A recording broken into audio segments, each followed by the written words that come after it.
Assalamualaikum warahmatullahi wabarakatuh. Alhamdulillahirrahmanirrahim. Puji syukur kepada Allah Ta'ala. Hari ini kita kembali masuk dengan pembelajaran kedua, tema 3G subtema 2. Allah berfirman dalam surat Quran surat Fatir 33 جنات عدن يدخلونها يحلون فيها من أساور من ذهب ولؤلؤا ولباسهم فيها حرير. Artinya mereka akan mendapat surga Aden, mereka masuk ke dalamnya, di dalamnya mereka diberi perhiasan gelang-gelang dan emas dan mutiara, dan pakaian mereka di dalamnya adalah sutra.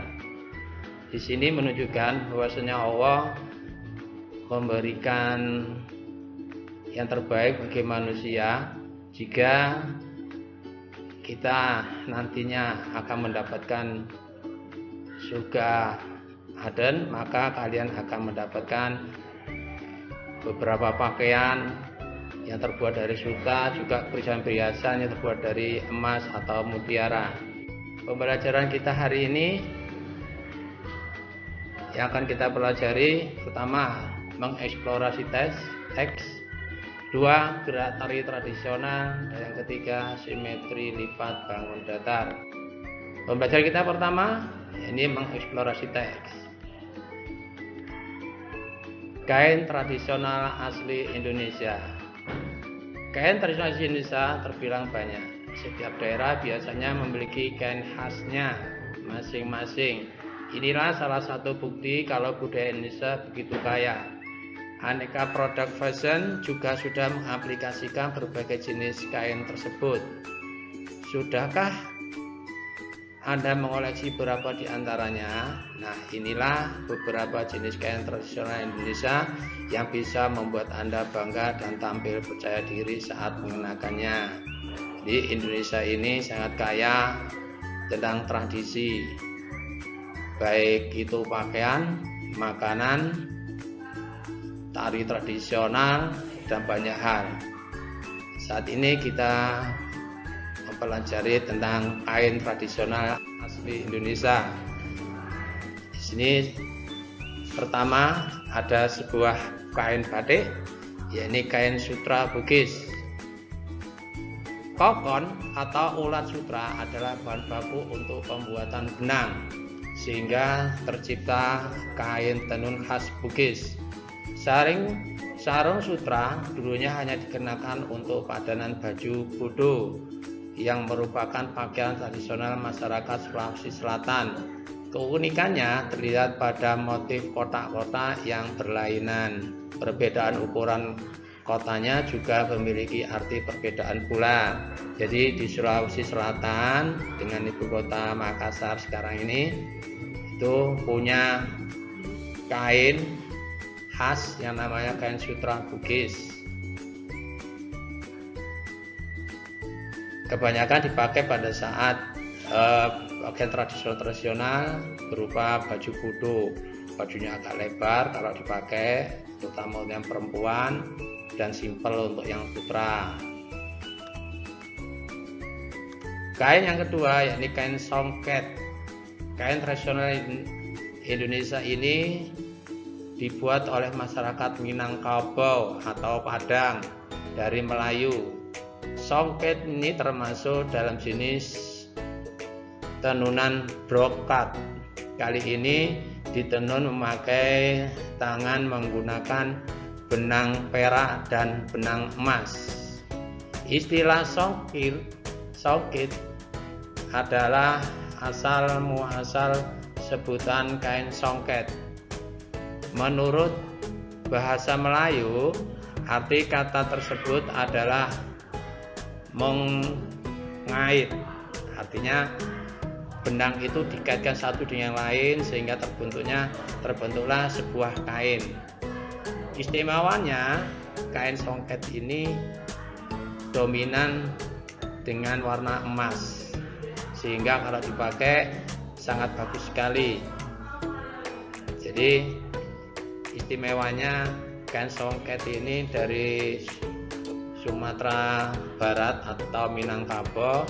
Ini bagus jika dipakai untuk ibu-ibu atau kalau yang putra dipakai untuk penutup kepala atau kopiah kalau bahasa kita.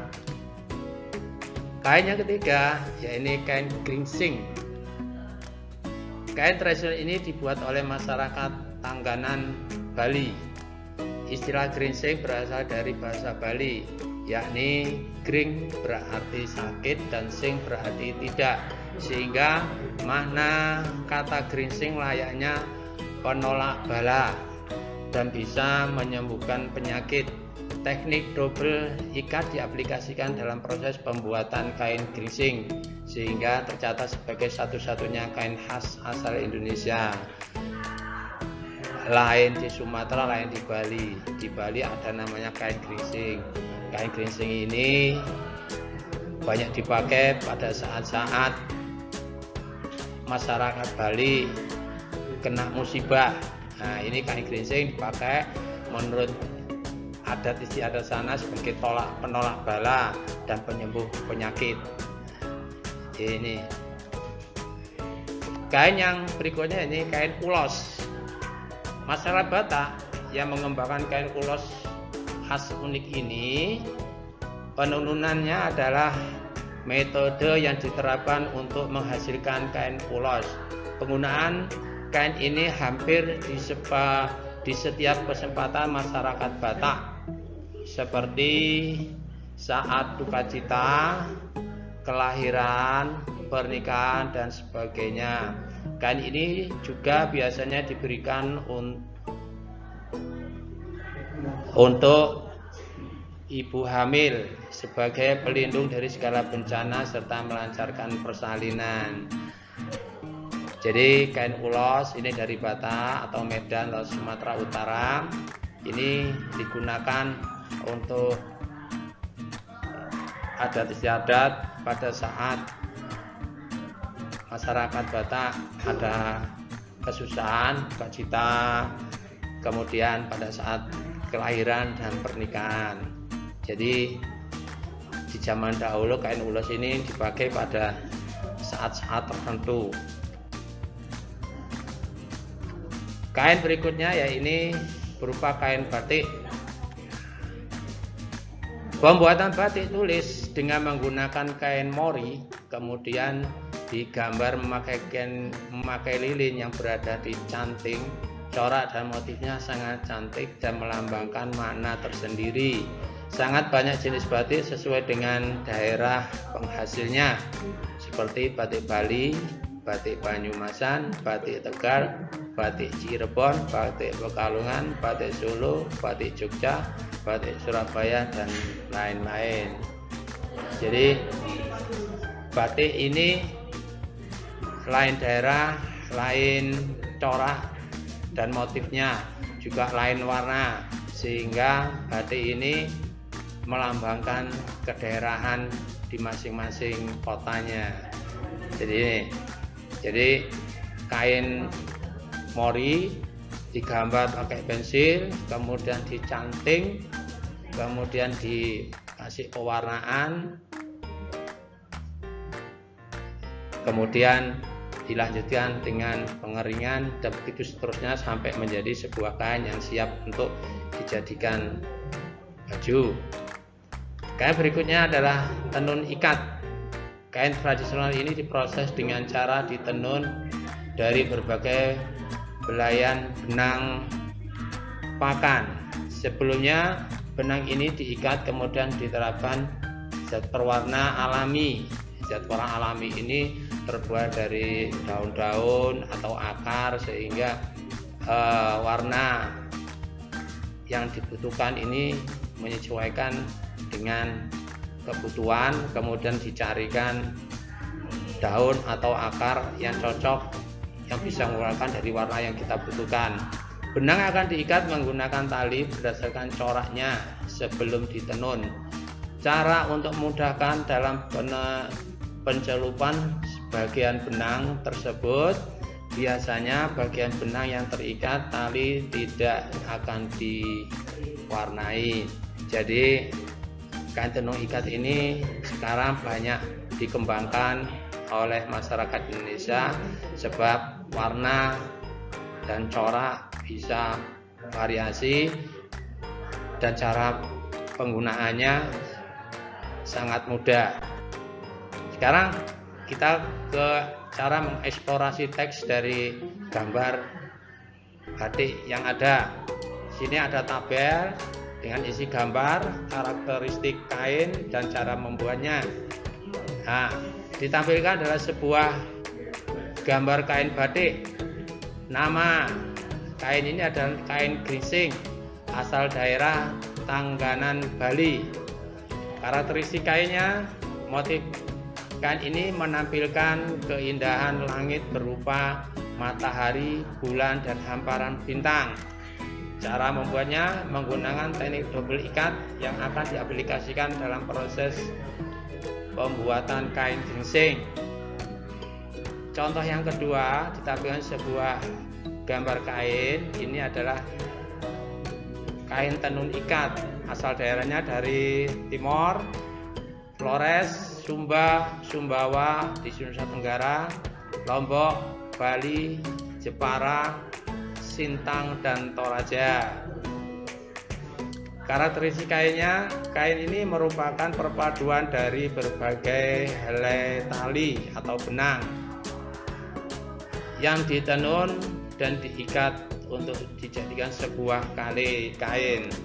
Cara membuatnya diproses dengan cara ditenun dari berbagai helaian benang. Bahkan sebelumnya benang ini diikat kemudian diterapkan zat pewarna alami. Jadi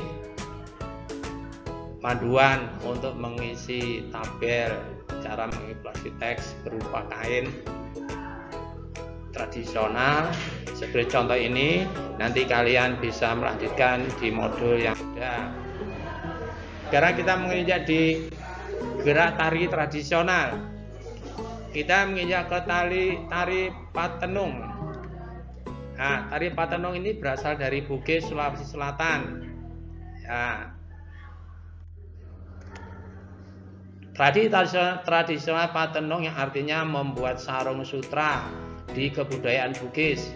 Kata Patenung ini juga diambil dari bahasa suku Bugis dan Makassar.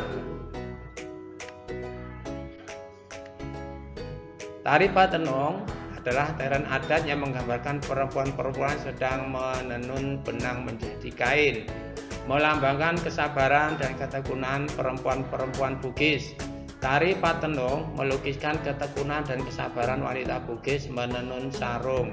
Dalam bahasa Bugis atau Makassar namanya lipa sabe, yang dimulai dengan mapali yang artinya memintal benang, kemudian masau artinya memasukkan benang selai demi selai ke dalam alat tenun lalu ditenun menjadi sarung.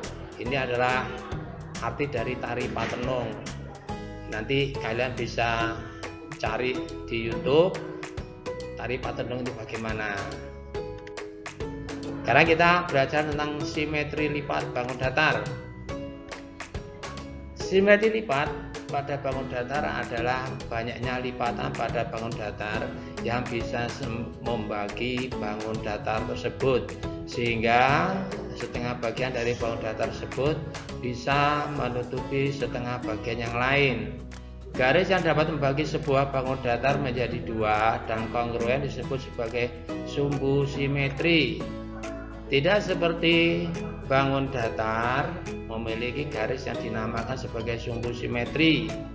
Ada beberapa bangun datar yang tidak memiliki sumbu simetri sama sekali.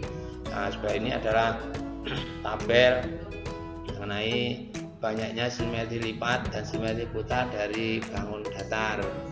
Nanti kalian bisa melihat, kemudian kalian pelajari. Nah, sekarang adalah tabel dari masing-masing bangun datar tentang jumlah simetri lipat dan cara melipatnya. Sekarang kita menginjak ke nomor 1, bangun datar persegi. Ada 4 simetri lipat. Nah, ini adalah gambarnya simetri lipat dari bangun datar.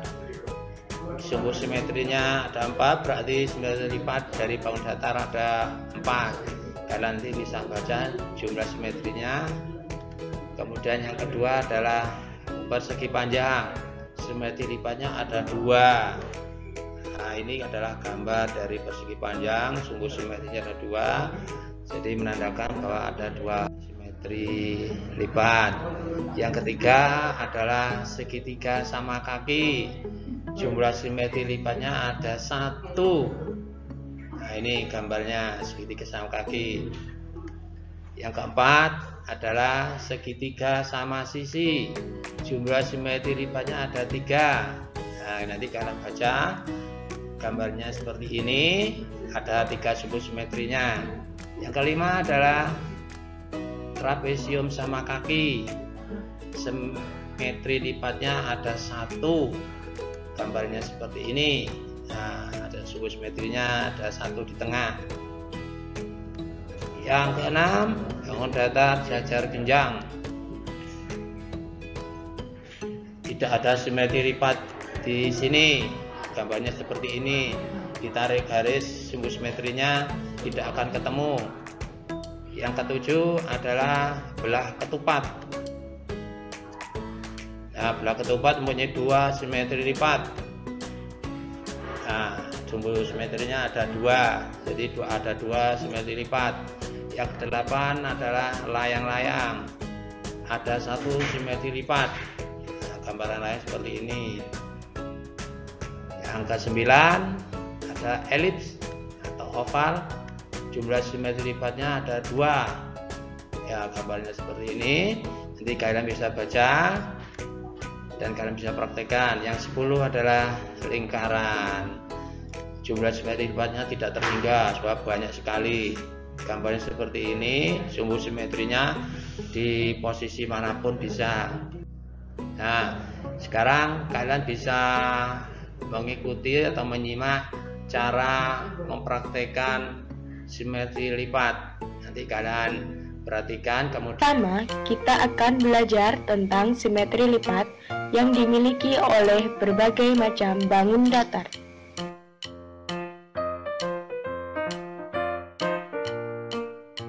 Apa itu simetri lipat? Simetri lipat adalah suatu keadaan geometri atau bangun datar bila dilipat menurut suatu garis tertentu, bangun tersebut akan saling menutup dengan tepat.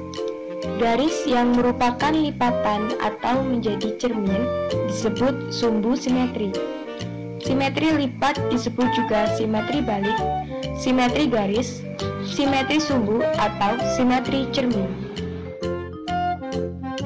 Banyaknya simetri lipat pada bangun datar dapat dilihat pada tabel berikut ini.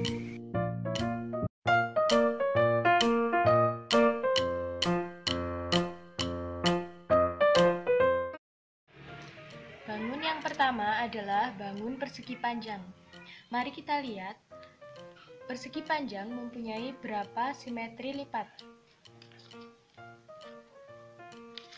1, 2. Persegi panjang mempunyai 2 simetri lipat. Hasil dari lipatan ini akan saya buat garis putus-putus.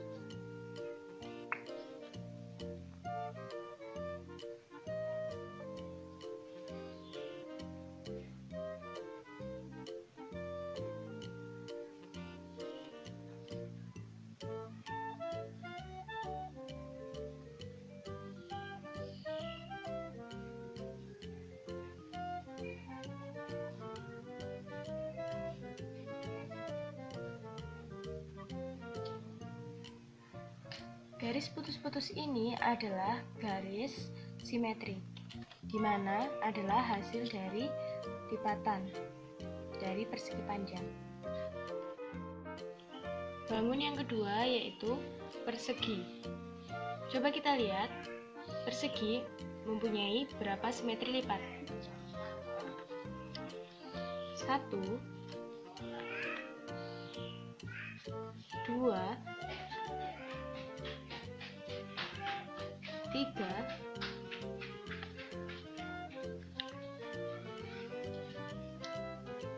4. Persegi mempunyai 4 simetri lipat. Bangun yang ketiga adalah segitiga sama kaki. Segitiga sama kaki memiliki berapa simetri lipat? Coba kita lihat. 1. Tidak bisa. Jadi, segitiga sama kaki mempunyai 1 simetri lipat.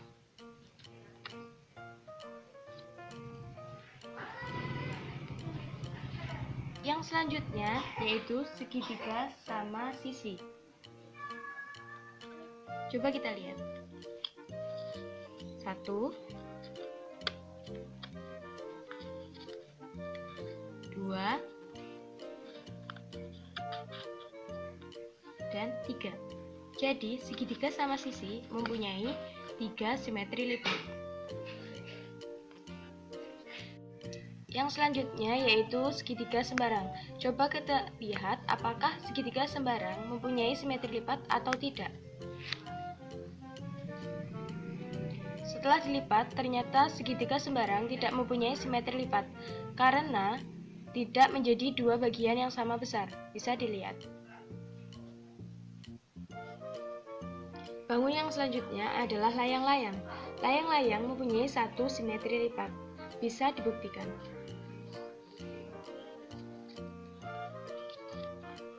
Pada saat dilipat seperti ini, bukanlah merupakan simetri lipat karena tidak membagi dua bagian yang sama besar. Jadi, layang-layang hanya mempunyai 1 simetri lipat. Yang selanjutnya adalah belah ketupat. Coba kita lihat, ada berapa simetri lipat pada belah ketupat? 1, 2. Belah ketupat hanya mempunyai 2 simetri lipat. Ini merupakan trapesium siku-siku. Ketika dilipat seperti ini, tidak menghasilkan simetri lipat. Tidak menghasilkan simetri lipat. Jadi, trapesium siku-siku tidak memiliki simetri lipat.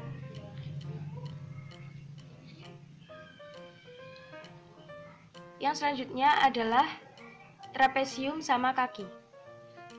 Trapesium sama kaki, coba kita lihat memiliki berapa simetri lipat. 1. Tidak menghasilkan simetri lipat. Jadi, trapesium sama kaki hanya memiliki 1 simetri lipat. Yang selanjutnya adalah lingkaran. Coba kita lihat, lingkaran mempunyai berapa simetri lipat? 1,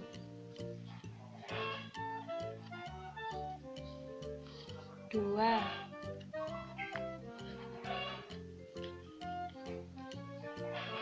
3,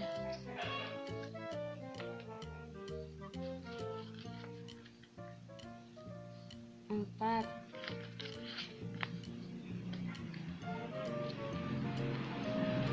5.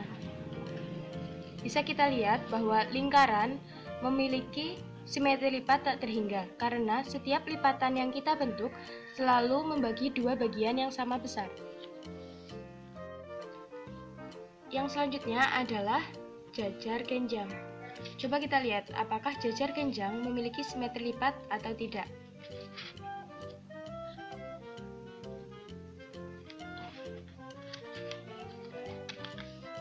Bisa kita lihat, setiap kita melipat jajar genjang tidak menimbulkan dua bagian yang sama besar. Jadi, jajar genjang tidak memiliki simetri lipat. Ini merupakan bangun datar segi 5. Bangun datar segi 5 memiliki 5 simetri lipat. Bisa kita buktikan. 1,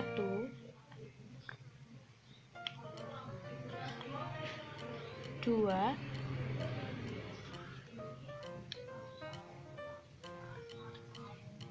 3,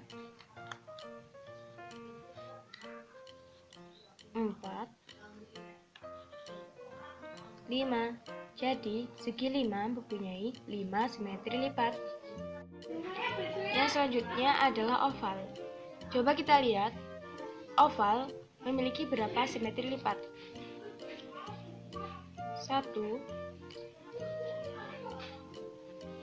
2. Oval hanya memiliki 2 simetri lipat.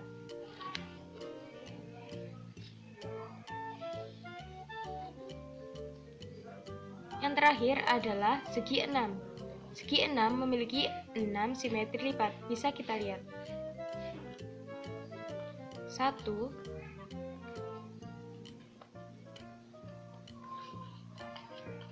2, 3, 4, 5, 6. Nah, jadi segi 6 mempunyai 6 simetri lipat, sama halnya dengan segi 5 yang mempunyai 5 simetri lipat. Jadi, setiap sisi-sisinya menghasilkan. Alhamdulillahirrahmanirrahim. Pembelajaran kita sampai di sini terlebih dahulu. Tetap semangat, tetap moto kita memegang akidah, menebar prestasi. Assalamualaikum warahmatullahi wabarakatuh.